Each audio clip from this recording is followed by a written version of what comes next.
Le Rabbi Shneur Zalman de Liadi avait deux élèves fidèles. Lorsqu'il leur demandait de l'argent pour la tzedaka, il ne se posait pas de questions, il mettait les mains dans les poches et il donnait tout l'argent qui s'y trouvait. Mais il y avait une différence entre les deux. Le premier, il mettait sa main dans sa poche et tout ce qu'il trouvait, il le donnait sans même regarder ce qu'il y avait. Le deuxième mettait sa main dans sa poche, regardait combien il y avait, et puis il donnait ensuite tout au Admour HaZaken. Quelle est la différence entre les deux élèves? Le premier tendait vers la vertu de chesed, de bonté. L'autre, plus vers une vertu de gvura, de rigueur. Il avait besoin de maîtriser. Il donnait peut-être tout, puisqu'il était fidèle à son tzaddik, au Rabbi Shneur Zalman, mais il vérifiait combien il y avait. L'autre donnait tout, plus du chesed, sans se poser de questions. Boker Tov les Koulam.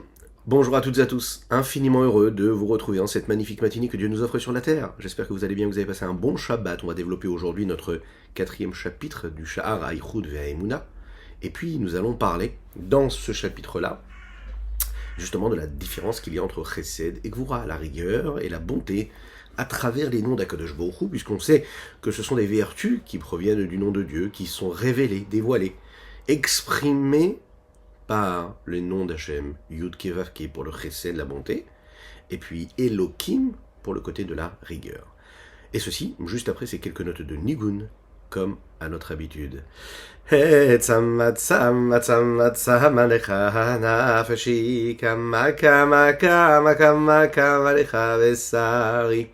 Tzama tzama tzama tzama lecha nafeshi kama kama kama kama kama lecha vesari. Tirirai tirirai tirirai tirirai tirirai tirirai amaya amaya amaya. Ay ay diriranlay diriranlay lay diridadam ay diriranlam ay ay ay ay ay ay tzama tzama tzama tzama lecha nafeshi kama kama kama kama kama lecha vesari tzama tzama tzama tzama lecha nafeshi kama kama kama kama kama lecha vesari. Ay ay tiriranlam ay tiriranlay ay diridadam ay diridadam ay ay ay tiriranlay ay ay ay tiriranlay tiriranlay ay diridadam diridai ay ay ay tiridadadadadadam. Nous étudions aujourd'hui pour la Refresh Lema de Avraham Nissim Ben Sultan. Nous étudions également aujourd'hui Leilou Nishmat, le Rav Eliezer Niselevitch. Nous étudions également Leilou Nishmat Aviou, Mori Rabbi Reuven Ben Isser, Alav Hashalom. J'espère que vous allez bien. Je vous invite à partager, liker, commenter cette publication. C'est important, que ce soit en live, en direct ou en replay. Faites-le, c'est important. Cela peut sauver des vies. Oui, un mot de chassidut. Et surtout, c'est une promesse. Ça rapproche vraiment la Géoula, la délivrance. On en a bien besoin, toutes et tous. C'est une histoire que on a peut-être déjà racontée, mais on va la rappeler puisqu'elle parle vraiment de notre sujet ici. C'est une histoire en fait qui nous concerne chacune et chacun.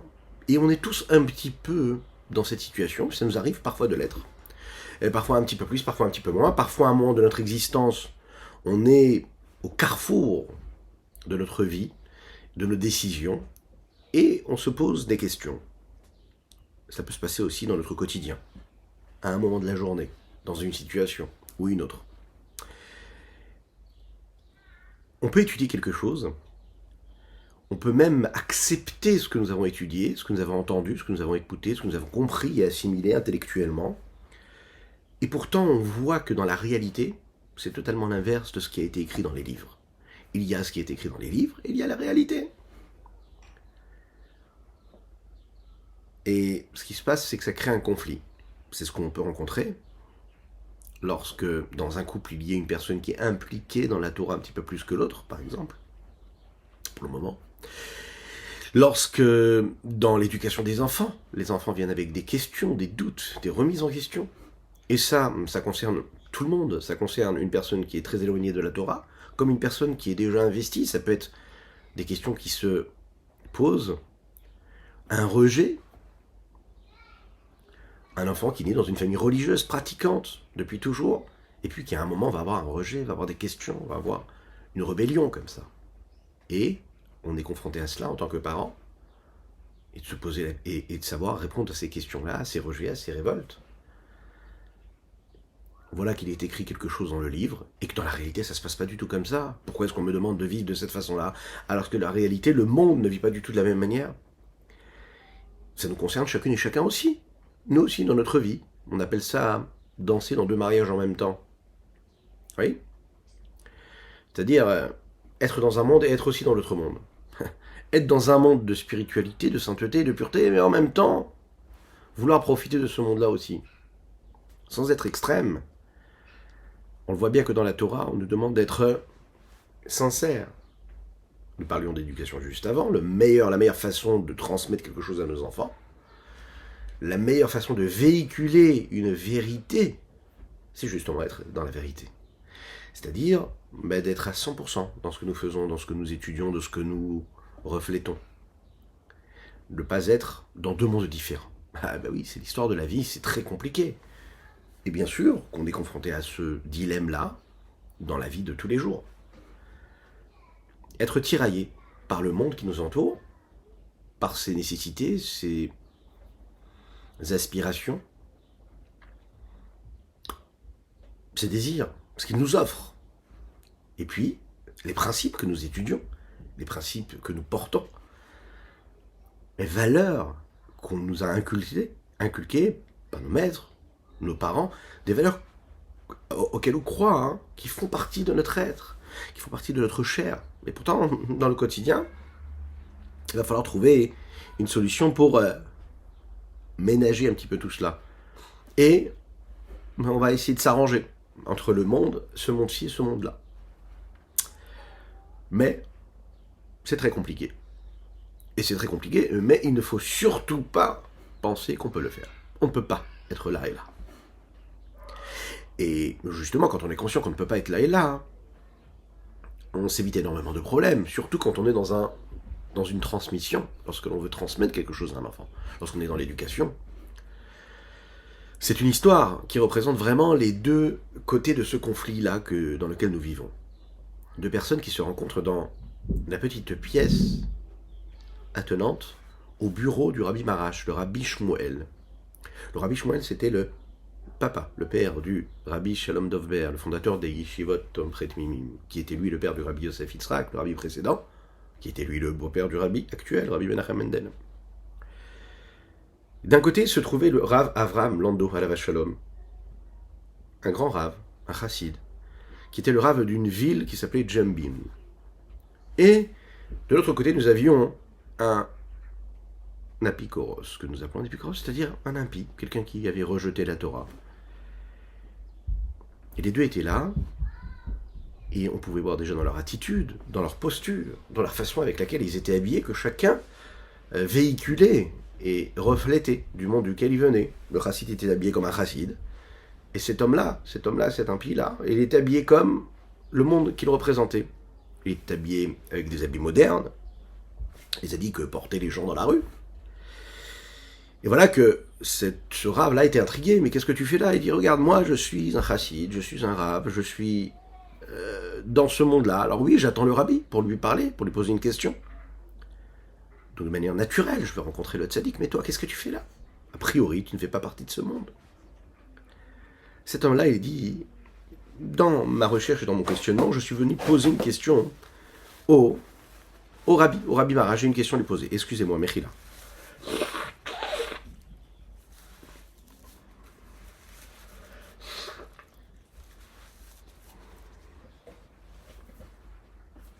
Je suis venu poser une question. La Torah dit comme ça. En od milvado. Il n'y a rien d'autre que Dieu. D'accord? La Chassidoute explique qu'il n'y a rien d'autre qu'Akadosh Baruch Hu. Donc moi je pose la question, dit cet homme-là. Comment est-ce qu'on peut écrire une chose pareille? Tous les matins, j'ouvre les yeux, je vois des gens qui marchent, je vois des gens qui travaillent, je vois des gens qui se promènent, je vois des gens qui mangent, qui parlent, qui créent, qui font d'innombrables de choses. Je me promène dans la rue et j'entends les oiseaux qui chantent. Je me promène un petit peu plus et je vois les feuilles des arbres qui bougent. je vois une vie complète, riche. Comment est-ce qu'on peut dire, Enod Milvado, qu'il n'y a que Dieu? En effet, en partant de mon point de regard, je ne vois rien d'autre que ce que je vois. Donc la vérité vraie, c'est ce que je vois. Et la supposition, ce qu'on essaye de me dire, c'est ce qui est écrit dans la Torah. Mais moi, je vis dans un monde réel, la réalité, c'est ce que je vois. Et la Torah, c'est ce qui est écrit dans les livres. Le Rav lui a répondu comme ça, il lui a dit, moi j'ai la même question, mais la question elle est inverse. Puisque dans la Torah c'est marqué Enod Milvado, qu'il n'y a rien d'autre que Dieu, et puisque je sais que tout ce qui est écrit dans la Torah, c'est la stricte vérité, c'est la vérité vraie, alors comment ça se fait que quand je me lève le matin et que j'ouvre les yeux, je vois ce monde qui est en face de moi? Je vois des gens qui parlent, des gens qui chantent, des gens qui marchent, des gens qui travaillent. Je vois les oiseaux qui chantent et je vois les feuilles des arbres qui bougent. Puisqu'on m'a dit dans la Torah que tout est Dieu, alors comment ça se fait que ce que je vois, ça peut être ce que je vois? Puisque la vérité vraie, c'est qu'il n'y a que Dieu. Donc on voit ici la différence. De quel côté je me place? Est-ce que je pars du postulat de base, que la vérité vraie, c'est ce que la Torah me dit, ou est-ce que ce que je vois? Comment est-ce que je décide de voir et d'interpréter la réalité? Elle est où ma réalité? Dans quelle réalité je vis? Qu'est-ce que je vois? Ces deux chassidim-là, en fait, sont rentrés chez le tzaddik et ont présenté leurs questions. Le Rabbi Marash leur a répondu comme ça. Il est écrit Berishit bara Elokim et Hashemim ve'et haaretz au commencement. Au tout début, Dieu a créé le ciel et la terre. On apprend quoi? Que le monde et tout ce qu'il y a dans le monde n'est en fait en réalité que ce que Dieu a voulu et n'est que le reflet de l'honneur d'Akadosh Baruch Hu lui-même. Ça veut dire que le monde que l'on voit, c'est pas juste une perception visible et quelque chose qui serait contraire à Dieu, mais c'est au contraire, le monde que Dieu a créé, c'est lui-même qui l'a créé, c'est l'honneur même de Dieu. Si on essaye un petit peu d'analyser cette histoire-là, on va voir qu'il y a trois façons de le voir, trois angles différents. D'un côté, nous avons l'angle qui définit le dévoilement. Voilà un chassid qui vient d'un monde de Gdusha, de sainteté, dans lequel le dévoilement divin a sa place, et qui régit toute son existence, sa réalité, son quotidien. À chaque fois qu'il voit quelque chose, ce tzaddik, ce chassid-là, il voit quoi? Il voit l'expression même de Dieu. Il ne se pose pas de questions. Ce que je vois, c'est l'expression de Dieu. Donc de ce point de regard-là, il se pose la question, il se dit, mais comment ça se fait qu'il y a un voile? Pourquoi est-ce que je ne vois pas Dieu? Comment ça se fait que le monde est visible comme, est vu comme quelque chose qui est autre et qui pourrait paraître même contraire à Dieu, à travers son indépendance? Un deuxième angle de regard, là à ce moment-là, on a celui qui regarde du côté du voile. Qu'est-ce que ça veut dire? Ce fameux apikoros, celui qui renie l'existence de Dieu, a priori. Alors, lui, en réalité, il s'étonne comment la Torah peut parler d'un dévoilement de Dieu, puisqu'il voit ce qu'il voit, qu'à travers ce qu'il voit, il ne verra rien d'autre que ce qu'il voit. Donc il se dit, mais pourquoi est-ce que la Torah peut parler de Dieu, puisque ce que je vois, c'est complètement inverse à la présence de Dieu.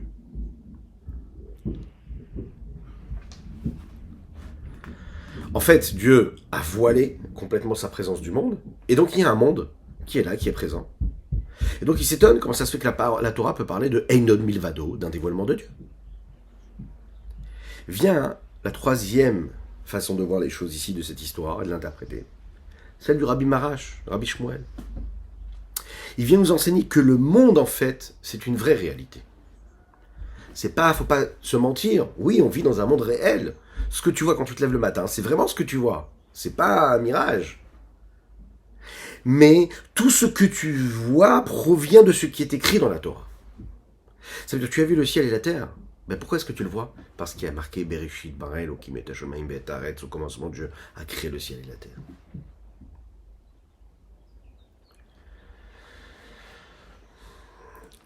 Nous avons cette question-là quand on arrive après ces trois premiers prakim, ces trois premiers chapitres du Sha'ar HaYichud ve'Emunah. On a répété inlassablement ce point-là précis.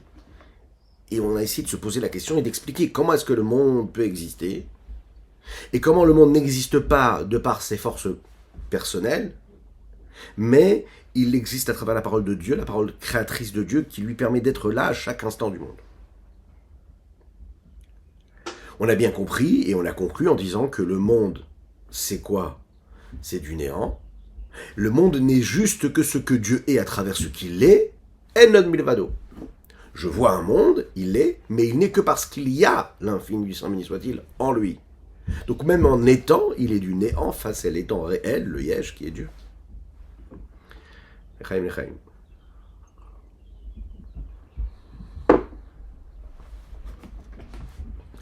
Maintenant, la question qui se pose ici, c'est quoi? Si le monde est réellement du néant, et que la seule chose qu'il y a ici-bas sur Terre, c'est quoi? C'est l'énergie de Dieu. Alors dans ce cas-là, pourquoi est-ce que je vois une réalité indépendante de la parole de Dieu? J'accepte maintenant que le monde que je vois, c'est du néant. Et que c'est Dieu qui fait vivre tout ce monde. Alors pourquoi est-ce que je ne le vois pas? Pourquoi est-ce que je ne vois pas cette présence de Dieu? Pourquoi est-ce que je vois complètement l'inverse? Pourquoi est-ce que je vois un monde qui est indépendant? En réalité, cette question-là rejoint cette première question que nous avions au début. Et cette question qu'un enfant peut nous poser, et qu'on peut se poser soi-même. Pourquoi j'étudie quelque chose, et dans la réalité, il se passe complètement autre chose? La vérité vraie, c'est ce que j'étudie, mais pourquoi est-ce que dans ma réalité, c'est l'inverse qui se passe? Pourquoi c'est tellement éloigné de ces principes? Pourquoi est-ce que la théorie est tellement éloignée de la pratique? On peut être un juif religieux pratiquant, avoir la plus belle des théories, et ne pas accomplir, ne pas se comporter réellement comme on devrait. Pourquoi est-ce que c'est si éloigné? Pourquoi est-ce que le monde est tellement à l'inverse de ce que je suis en train d'étudier? Nous allons revenir pour comprendre cela sur le principe du soleil. Nous avons donné cet exemple-là dans le dernier cours. Le soleil, ses rayonnements, etc. Et là, on va parler justement de ce soleil-là à travers deux noms d'Akadosh Baruch Hu. Yudke Vavke et le deuxième, Shem Elohim. Elohim, comme on l'a dit en introduction. Le Shem Havayé Yudke Vavke lui représente le chesed, la bonté. Le Shem Elohim lui représente la rigueur. Il est dit comme ça dans les textes, qui shemesh ou magen Havayé Elohim. Qui shemesh ou magen Havayé Elohim. Le soleil et sa protection, Havayé Elohim. Le nom de Yudke Vavke et le nom d'Elohim. A priori, pourquoi est-ce que le soleil aurait besoin d'une protection? Ah oui, on le sait aujourd'hui, si le soleil n'avait pas de protection, on ne pourrait pas survivre. Le nom de Havayé, le nom d'Elohim, on les connaissait. Vous savez, comme par exemple, le jour de Yom Kippour, nous disons cette phrase-là, Hashem hu ha-Elohim. Hashem hu ha-Elohim. Dieu, c'est Elohim. C'est le même Dieu. Dans le Shema Israël que nous prononçons, Shema Israël Hashem Elokeinu Hashem Echad, on précise, Hashem Elokeinu, c'est Hashem Echad. Yud Kevavke, c'est Elokeinu. C'est la même chose. Ah, quoi la même chose? C'est Dieu. Dieu qui apparaît de manière différente. Ce qui est intéressant de voir, c'est que dans la Torah, parfois on dit que Dieu apparaît à travers le nom de Yud Kevavke, Hashem, et parfois il apparaît à travers le nom de Elohim. Pourquoi parfois comme ça, on va le voir tout de suite. Pourquoi est-ce que Dieu n'aurait pas besoin d'avoir un seul nom? Pourquoi est-ce qu'il a besoin d'avoir 7 noms d'ailleurs, et pas un seul nom? Le Rabbi Shlomo Zalman parle de ce postulat de base par l'intermédiaire de ce verset qu'on vient de citer ici, qui provient de David Ameler dans les Teilim, dans les psaumes, qui shemesh ou magen Havayé Elohim. Qu'est-ce que ça veut dire? Alors, les commentateurs du sens simple de ce verset expliquent qu'Akadosh Baruch Hu, c'est considéré comme le soleil, parce qu'en fait c'est lui qui éclaire notre route, notre chemin. Il est aussi notre protection, parce qu'il nous protège de nos ennemis. Un petit peu comme on dit dans Yevarechecha Hashem Bishmerecha que nous avons lu hier dans la paracha, la bénédiction des Kohanim, Yevarechecha Hashem Bishmerecha, qu'Akadosh Baruch Hu te bénisse, Veishmerecha, et qu'il te protège. Dieu il t'envoie une beracha dans tout ce que tu reçois, mais aussi qui protège ce qui vient de te donner. Le magen, cette protection-là, n'est pas en relation directe, a priori, par ce commentaire simple, enfin du sens simple, attention, pas simple et sur le sens simple. La protection n'est pas là, en fait elle est là pour protéger le shemesh, le soleil, mais elle n'a pas de lien direct avec le soleil. La Torah Kabbalah vient nous expliquer ici que les deux noms, Shemesh ou Magen, donc c'est-à-dire Havaye, Yud Kevavke et Elohim, ont un lien direct, très profond. Comment est-ce que David Amelech explique avec 4 mots la différence qu'il y a entre les différents noms d'Hachem? D'un côté, la nécessité qu'il y a dans chaque un des noms d'Hachem, pourquoi est-ce qu'ils sont si nécessaires, si importants, et d'un autre côté aussi, comment ces deux noms vivent ensemble, comment ces deux noms se servent l'un et l'autre, et comment ils vont être associés dans toute la Torah et dans toute la vie du juif ici-bas sur terre, dans la connexion qu'il a avec Dieu. La Chassidut nous explique que le mot Magen, lui, fait référence vraiment au soleil, et que les deux noms Havaye et Elohim, eux, correspondent donc au Shemesh et au Magen. Yud Kevavke, le Shemesh, le soleil, et Elohim, le Magen, la protection. Ici, on appelle ça la protection, mais vous l'avez compris, c'est tous ces voiles qu'il y a sur le soleil qui permettent, ces UV, etc., qui permettent au soleil d'éclairer, ici-bas sur Terre, mais sans qu'on brûle. Il y a tous ces voiles qui sont là sur son intensité. On va déjà commencer par le soleil, si vous voulez bien. Le soleil, c'est quelque chose de vital, qui nous permet d'exister, de vivre ici-bas sur Terre, sur notre planète. C'est la source de l'énergie. La lumière, la chaleur qu'il y a dans le monde, l'énergie du soleil, elle a la responsabilité de permettre à toutes ces plantes de pousser. C'est le soleil qui permet à la nature d'exister. Les animaux, les hommes se nourrissent et reçoivent donc leur énergie du minéral et du végétal, qui lui reçoit son énergie du soleil. Sans le soleil, le monde serait complètement figé, congelé. Nous n'aurions pas la possibilité d'avoir toute forme de vie. Le soleil, c'est la source de la vie. Indépendamment du fait qu'il l'éclaire, indépendamment de cela, il est l'énergie. Donc quand la question se pose est de se dire, est-ce que le soleil c'est quelque chose de bien ou pas, la réponse, elle est que, a priori, non seulement le soleil, c'est quelque chose qui ne peut pas ne pas être bien et bon, mais c'est quelque chose de vital. Donc c'est pas une question de bien ou pas bien, c'est vital. On sait aussi qu'il est parfois même très dangereux, le soleil. Il y a énormément aujourd'hui, peu importe la partie du monde dans laquelle nous vivons, nous sommes en train d'arriver dans l'été, et puis, de plus en plus, on s'en rend compte d'ailleurs, on a besoin de ce que nous appelons le masgan, la climatisation, pour refroidir, qui permet à des milliers de personnes, des millions, des milliards d'êtres humains, de profiter, de vivre tranquillement, sereinement, parce qu'ils sont refroidis quand il y a trop de soleil. Donc le soleil, il peut être dangereux aussi.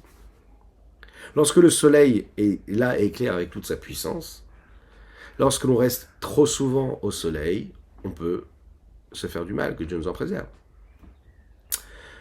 Le soleil peut aussi être néfaste et mauvais pour la nature. Il peut justement entraîner la sécheresse. Et s'il y a sécheresse, il n'y a pas de végétal. S'il n'y a pas de végétal, il n'y a pas d'énergie. S'il n'y a pas d'énergie, l'homme ne peut pas se nourrir. On le voit à travers l'histoire de l'humanité. La famine qui peut provenir de cette sécheresse peut être destructrice. Elle provient de quoi? De cette énergie solaire qui était un peu trop présente. Donc on voit bien ici qu'en réalité, cette même énergie qui va nourrir l'être humain peut être celui qui le détruit. Comment ce qui est en train de le nourrir peut aussi le détruire? Lechaim.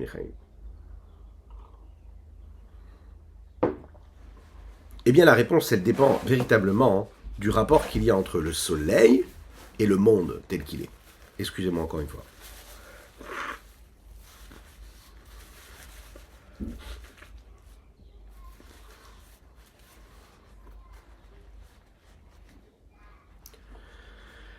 La réponse dépend du rapport que nous avons donc entre ce soleil et cette planète dans laquelle nous vivons. Le soleil, c'est la source de l'énergie, de la vie, mais la capacité du monde à recevoir et à accepter et à supporter cette source d'énergie, elle est aussi limitée.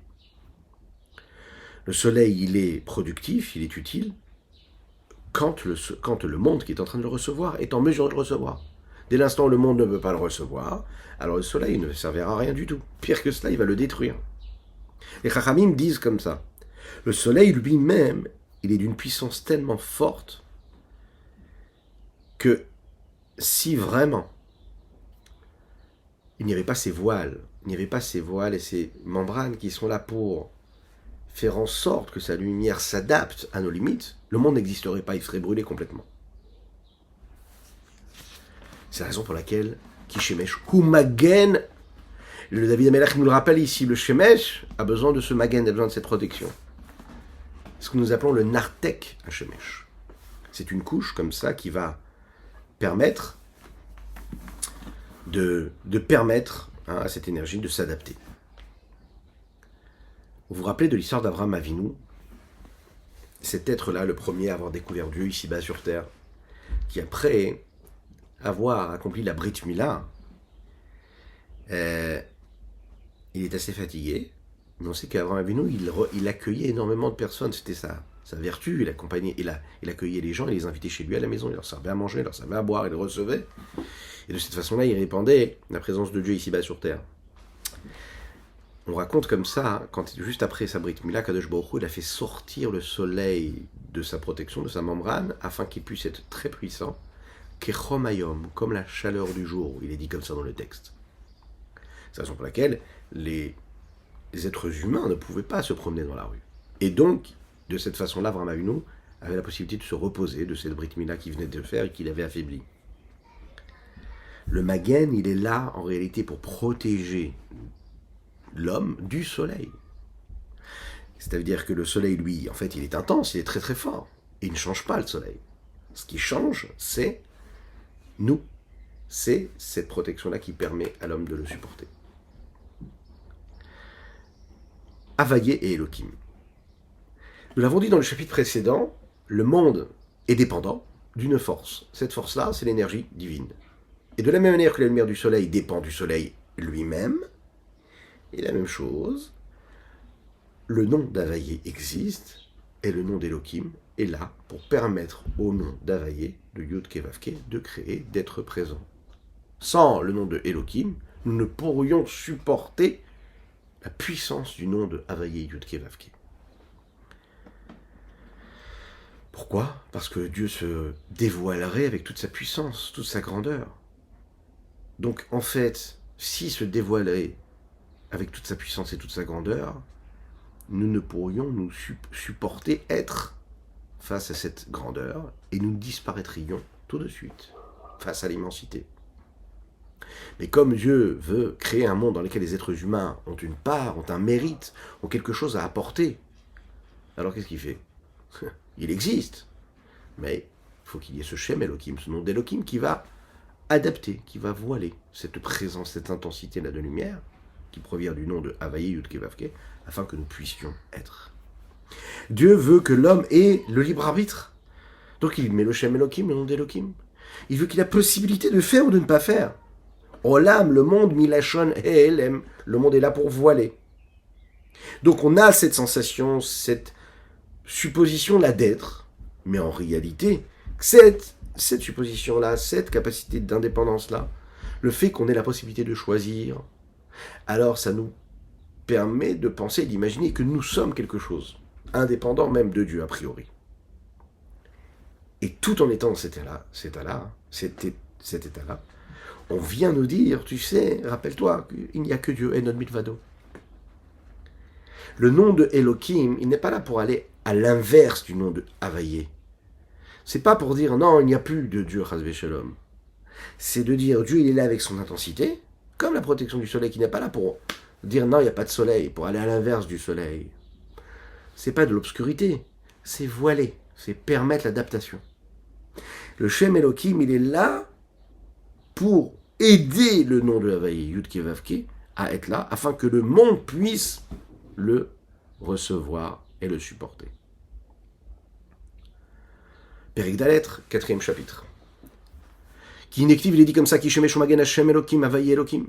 Pirouche magen, que ça veut dire magen, ou nartek la shemesh, c'est cette protection qu'a le soleil. Les hagen, shiuchlo abriut et savlo, afin que les créatures puissent le supporter. Kemahamar, Rabotenu Zichron Libracha, comme les Chachamim le disent de mémoire bénie. Les Hatid Lavo, dans un futur proche, Bezrat Hashem, Akadosh Baruch Hu motzi chama min arteka. Dieu fera sortir le soleil de cette protection-là. Rechaim nidonim ba, à tel point que les Rechaim, les impies, eux, vont être jugés par cela, parce qu'ils ne pourront pas supporter l'intensité de lumière de Dieu, rouler, etc. De la même manière que la protection du soleil est là pour protéger le soleil. Alors à ce moment-là, le nom de Elohim, la même chose, est là pour protéger le Shem Havayé, comme on vient de le dire. Qu'est-ce qu'il y a de si particulier maintenant, ce nom de Havayé? On va rentrer dans ce détail-là. Dans le Tanakh, il apparaît énormément ce nom de Havayé.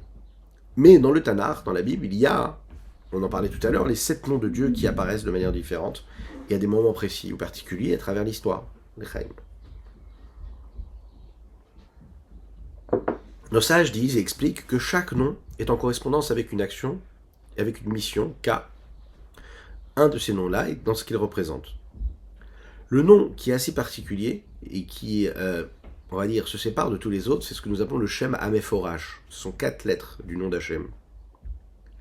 Quelles sont l'explication que peuvent avoir ces 4 lettres du nom de Dieu? Est-ce qu'elles, ces lettres-là, est-ce qu'elles créent, en fait, un nom, une entité qui a quelque chose de si particulier ou pas?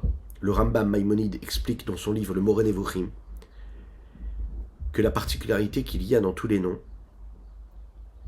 et dans la particularité qu'il y a dans tous les noms, il y a une particularité qui se reflète à travers les différentes personnalités qu'il peut y avoir dans l'être humain.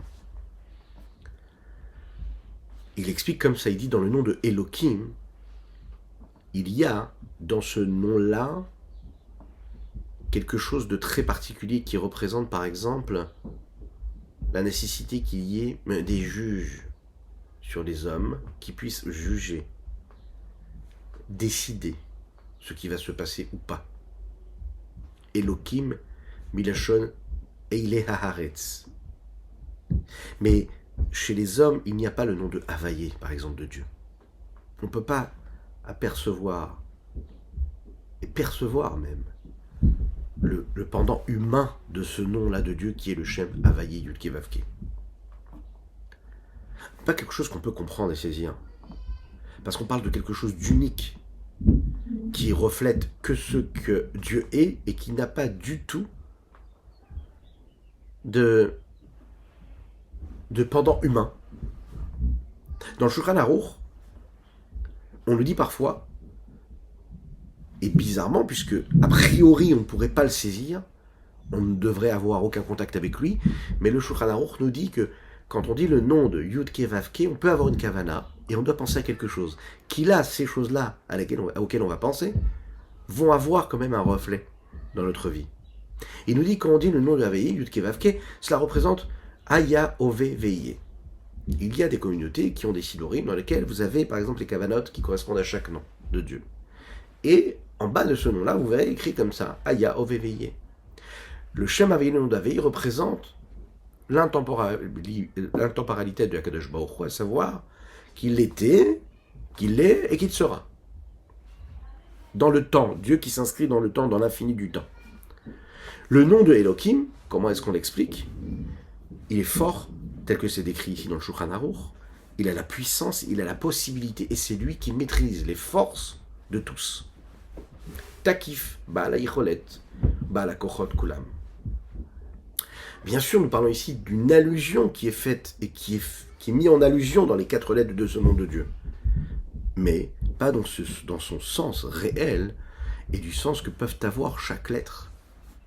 Le Rabbi Shlomo Zalman, ici, va nous dévoiler quelque chose qui provient de ce qui est dit dans les livres de la Kabbalah, et particulièrement du Zohar, que dans le nom d'Havayé, Yud-Kei Vav-Kei, il y a, dans ce nom-là, les 3 lettres, par exemple le E, le Vav et le E, quand on met de côté le Yud tout au début, il y a ces 3 lettres-là qui proviennent du même mot qui est Mehavé.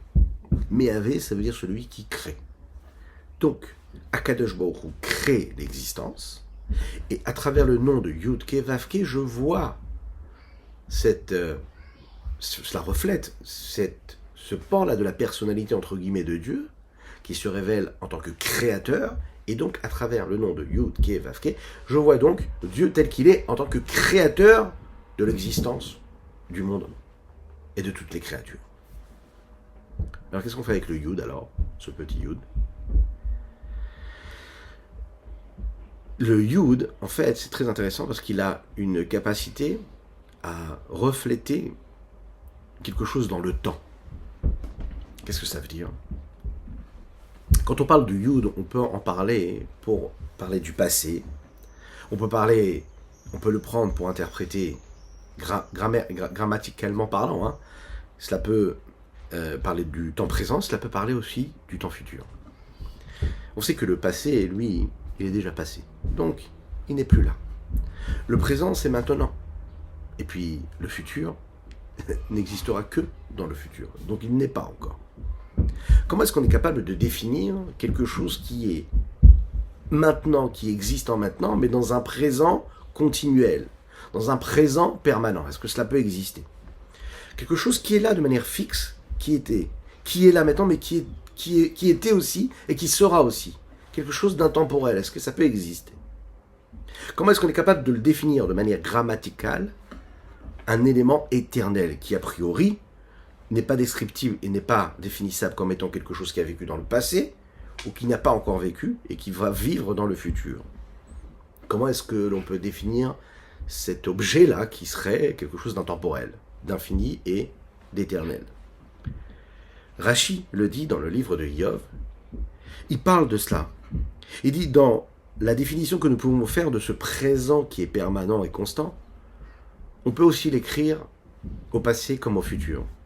De telle façon que les lettres, par exemple, Aleph, Yud, Tav, Nun, d'accord, c'est quand elles sont notées et écrites en début de mot, qui représentent en général le futur, eh bien elles peuvent être aussi le symbole de quelque chose de continuel, de continu et de présent permanent. Ef'al, if'al, tif'al, nif'al. Sans rentrer trop dans les détails, dans les règles grammaticales, mais c'est pour vraiment nous faire prendre conscience de cela. Rashi le dit là-bas sur le verset, au début du livre de Iov, il dit « Kacha yase Iov kolayamim ». C'est comme ça qu'il fera Iov pendant tous les jours qui viendront. Qu'est-ce que ça veut dire? Il fera. Là-bas, on raconte qu'en réalité, à chaque fois que les enfants de Iov faisaient un repas, un festin, eh bien, il amenait à la fin de ce festin-là des corbanotes, des sacrifices pour Akadosh Baruch Hu, comme le nombre de ses enfants. Kacha yase Iov kolayamim. Des mots kolayamim, on comprend que c'est quelque chose qui se passait toujours, de manière fixe, de manière continue. C'était un rituel qu'il avait. Alors que quand on regarde le mot yaase, a priori, c'est quelque chose qui pourrait être interprété comme ce que fera Iov dans le futur, et pas quelque chose qu'il faisait toujours. Donc s'il faisait tous les jours, est-ce que c'est quelque chose qui parle du futur ou quelque chose déjà dans un présent? Et Rachid dit comme ça. Kacha yaase Iov. Iov, c'est comme ça qu'il fera, comme il a fait avant. Comme il a fait avant et comme il fera demain. Des fois, on l'écrit au futur, des fois, on l'écrit au passé, mais cela définit ce présent permanent. À la lumière de quoi le Admor Hazaken prend cet exemple-là? Kacha yase Iov kiken ou osetamid. Le Yud qu'il y a ici, du nom de Havaye Yud Kevavke, le Rabbi Shlomo Zalman nous dit, vient nous apprendre et nous parler justement de ce présent en continu. C'est-à-dire qu'Akadosh Baruch Hu, que Dieu crée la création à chaque instant. On ne parle pas d'une création qui serait unique à un moment qui aurait eu lieu dans le passé et qui aurait disparu, mais quelque chose qui est en continu, qui continue d'être là à chaque instant. Tout est imaginé, tout ce que nous avons vu dans les chapitres précédents, est résumé dans cette petite lettre-là, le Yud, le Have, Ove, Yud, Ke, Vav, Ke, donc le E, le Vav et le Ke représentent la création d'Akadosh Baruch Hu. Le Yud qui est avant le E, le Vav et le Ke représente le fait que cette création de ce monde-là, à savoir que tout ce que nous voyons, tout ce monde dans lequel nous existons, c'est Dieu, c'est quelque chose qui existe toujours, en permanence. Ça a été, c'est et ce sera. À chaque instant, en continu. Echaim.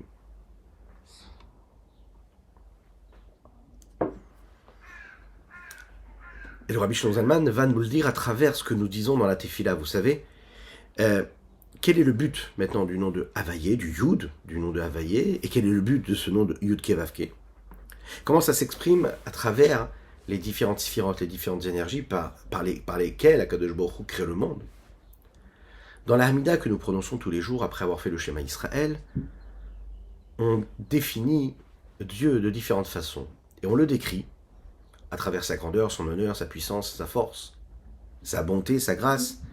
Et si on regarde bien les expressions qui sont appelées et qui sont rappelées dans la Tefila, ce sont par exemple Hagadol, Hagibor, Ve'anora, tout au début de la Hamida. Le grand, le puissant, l'extraordinaire.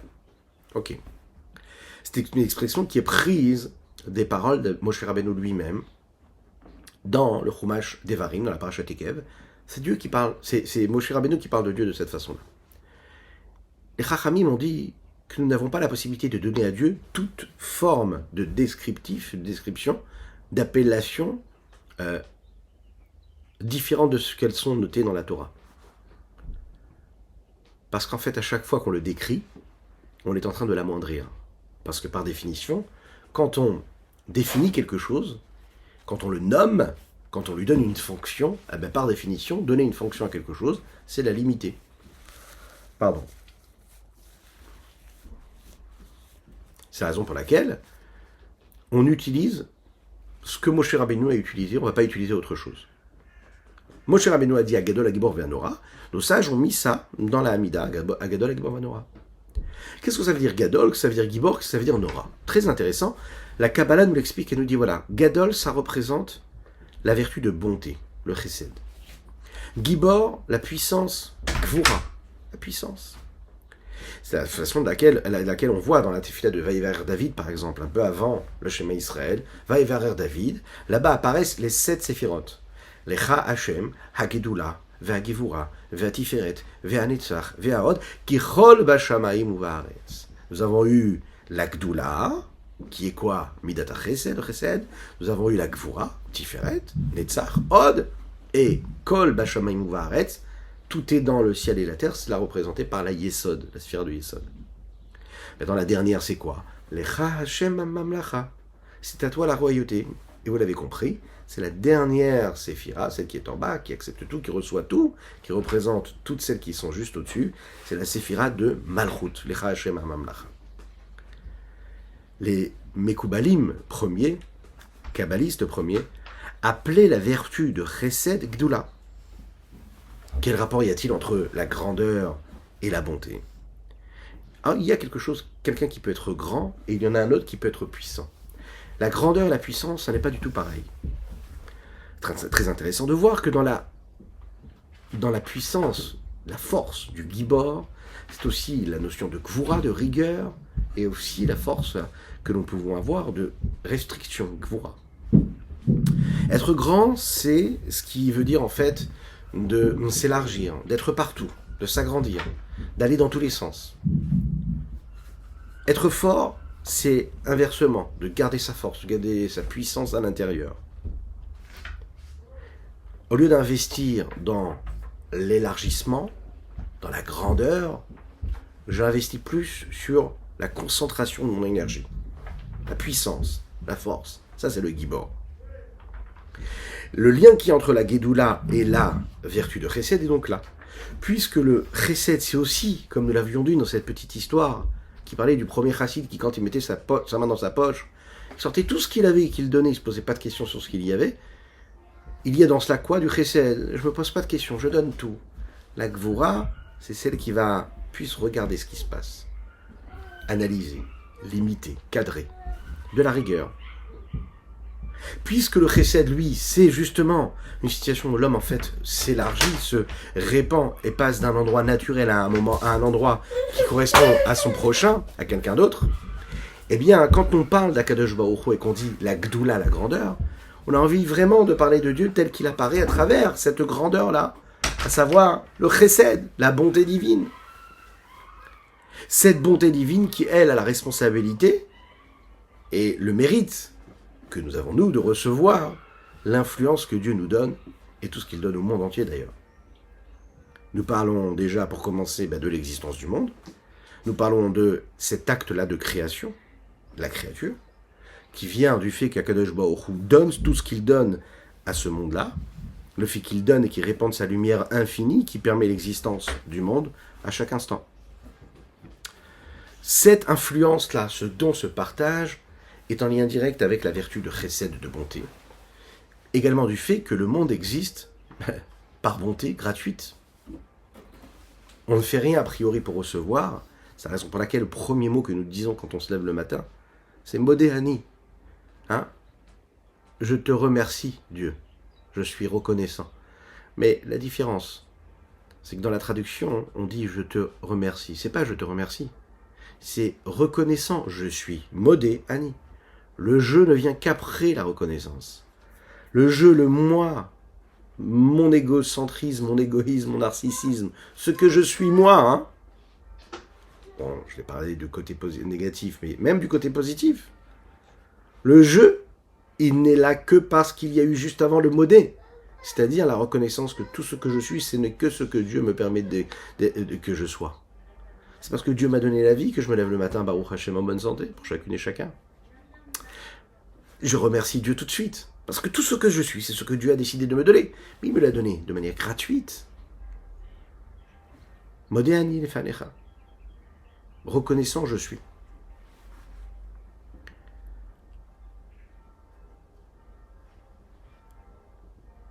Pourtant, il y a d'autres vertus. Dieu pourrait apparaître en se révélant le matin, en nous demandant un test. Voilà, est-ce que tu vas mériter de te lever ce matin ou pas ? Est-ce que tu mérites d'avoir ce que tu as autour de toi ? Est-ce que tu mérites de te nourrir ou pas ? Est-ce que tu mérites de retrouver tout ce que le monde t'offre ou ce que tu as construit et bâti dans ta vie de tous les jours ? Donc là, par exemple, ce serait à travers une vertu de rigueur, où là, on analyserait est-ce que l'homme est méritant ou pas. Non. Dieu, il part déjà d'un postulat de chesed, de gratuité. Tu te lèves le matin, je te donne la vie. Tu te lèves le matin, tu trouves tout ce qu'il faut. La nature, elle est là, tout le monde t'attend. Le monde, il t'attend, il t'appartient. Le chesed. Akadosh Baruch Hu, il ne nous doit rien. En fait, on n'a pas de mérite d'existence que ce parce qu'Akadosh Baruch Hu décide de lui de nous faire exister. On ne peut pas demander des choses à Dieu en réalité. On ne peut pas exiger des choses de Dieu. Il nous donne déjà tout en fait. Dieu a décidé de nous faire exister, et à travers cette bonté-là qu'il nous offre, il a décidé de créer tout un système, un monde, toutes les créatures, tout un système et dans ce système, il a créé le libre arbitre qui va permettre à l'homme de, même parfois, oublier la bonté de Dieu. À tel point qu'il va s'imaginer, ce que je fais, c'est moi qui l'ai fait. J'ai construit, j'ai bâti, j'ai fait telle étude, j'ai monté tel commerce, j'ai monté telle affaire, je possède, etc.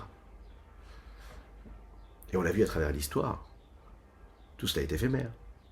À chaque fois que l'être humain a commencé à être à travers ce qu'il faisait lui, en oubliant que tout ce qui existait n'existait que par cette force divine, il s'est perdu automatiquement. Il s'est retrouvé dans le vide. On le voit à travers nos sociétés. Plus la société est consommatrice, plus elle possède, plus elle existe à travers ce qu'elle possède, dans cette quête permanente, et moins elle est heureuse. On le voit dans toutes les sociétés. Plus elle est matérialiste, et moins elle est heureuse. A priori, ce devrait être l'inverse. Mais non. Parce que la base de tout, la source de tout, ce n'est pas toi, c'est Dieu. Et plus toi tu penses exister à travers ce que tu es, ce que tu vis, ce que tu ressens, à travers tout ce qui te passionne, tes désirs, tes pulsions, tes passions, plus tu te sens indépendant, et moins en réalité tu vas être heureux. Parce que la source de cette énergie, que tu ne vois pas, c'est celle de Dieu, qui elle te demande complètement l'inverse. De t'élever, de te sanctifier, de te purifier, de te détacher de cette matérialité-là. Et le Rabbi Shneur Zalman de conclure en disant cela. Qu'Hachem, lui, de par ce qu'il est, sa nature, c'est de faire du bon. Et c'est, dans les livres de la Kabbalah, expliqué de cette façon-là. Puisque la vertu de Dieu, c'est, elle, d'être bon, donc sa nature, c'est de donner. Ça ne veut pas dire que Akadosh Baruch Hu, il a une nature qui l'oblige à être bon. Ici, c'est de dire que la nature est l'essence même de la vertu de chesed, de bonté. Elle provient de cette essence-là. Et Akadosh Baruch Hu a décidé de se révéler, de se dévoiler à travers cette nature et pas une autre nature, précisément celle-là.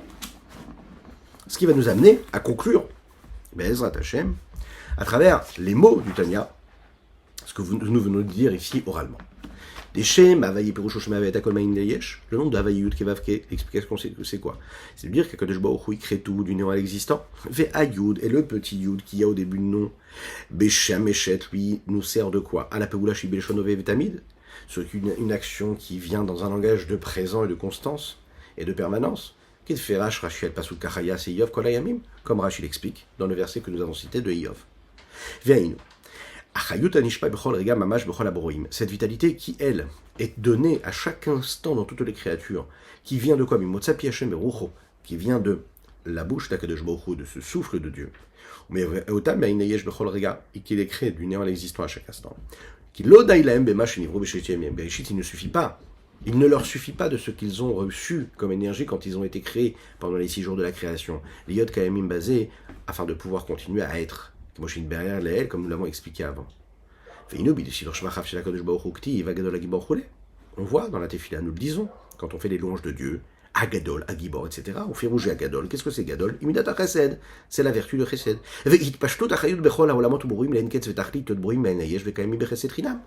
Et c'est à travers cette vertu de Chesed là que cette vitalité se répand dans tous les mondes, les différents mondes, dans toutes les créatures à l'infini, afin que toutes ces créatures puissent être ex nihilo, du néant à l'existant, et continuer d'être grâce à cette bonté gratuite. Vénikret, et cette vertu de Chesed est appelée Gdoula, une grandeur. Pourquoi? Parce qu'elle vient de la grandeur de Dieu, de par son honneur et sa puissance, de ce qu'il est, de son essence. Dieu est grand, et à sa grandeur, il n'y a pas de possibilité d'analyse.